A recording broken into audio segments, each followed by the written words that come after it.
তো সেই ভক্তি কি করে লাভ হবে? আমরা জানি ভক্তি হচ্ছে কি স্বতন্ত্র। ভগবত ভক্তি কারো উপর নির্ভর করে না।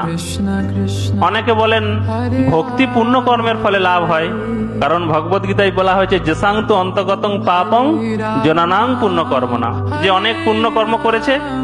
অনেকে বলে যে অনেক পুণ্য কর্ম, দান ধ্যান ব্রত, এখন বৈশাখ মাস চলছে, অনেকে বৈশাখ ব্রত করছে, যে সব ব্রত করে হয়তো ভক্তি লাভ হবে। যদি ব্রতর মাধ্যমে ভক্তি লাভ হয় তাহলে তো ভক্তি ব্রতর অধীন হয়ে যাচ্ছে, তাহলে ভক্তি স্বতন্ত্রতা কোথায়? অনেকে বলেন ভক্তি ভগবানের কৃপায় লাভ হবে, ভগবানের অহেতুকী কৃপায় ভক্তি লাভ হবে। ভক্তি যদি ভগবানের অহেতুকী কৃপায় লাভ হবে, তাহলে কিছু জীব ভগবত ভক্তি পাচ্ছে আর কিছু জীব পাচ্ছে না কেন? ভগবান কি তাহলে কাউকে কৃপা করছেন আর কোন জীবকে কৃপা করছেন না? ভগবান তো ভগবত গীতায় বলেছেন সমহং সর্বভূতেষু ন মে দেশস্তি ন প্রিয়, সবাই আমার প্রিয়, কেউ আমার বিদ্বেষের পাত্র নয়, কেউ আমার শত্রু নয়, কেউ আমার বন্ধু নয়। তাহলে ভগবান কি কাউকে কৃপা করছেন, কাউকে কৃপা করছেন না? না। ভগবান যদিও ভক্তি দিতে সমর্থ, কিন্তু ভগবান ভক্তি দেন না। কারণ ভগবান যদি ভক্তি দেন তাহলে ভগবানের প্রতি পক্ষপাতিত্ব দোষ আরোপিত হবে। তাহলে ভক্তি কে দেন?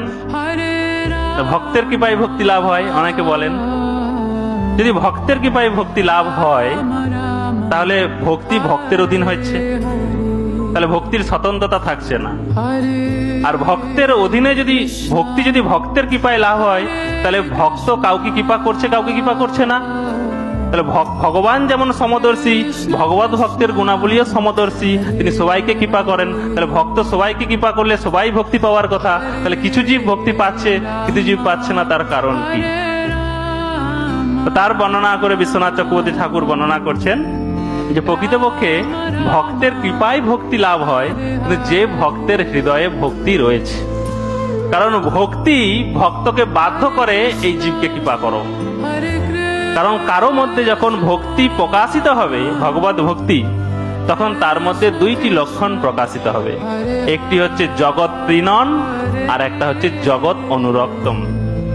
জগৎ প্রীণন মানে যখন কারো হৃদয়ে ভগবত ভক্তি পূর্ণতা লাভ হবে, তখন তিনি অন্য জীবের দুঃখ আর সহ্য করতে পারবেন না।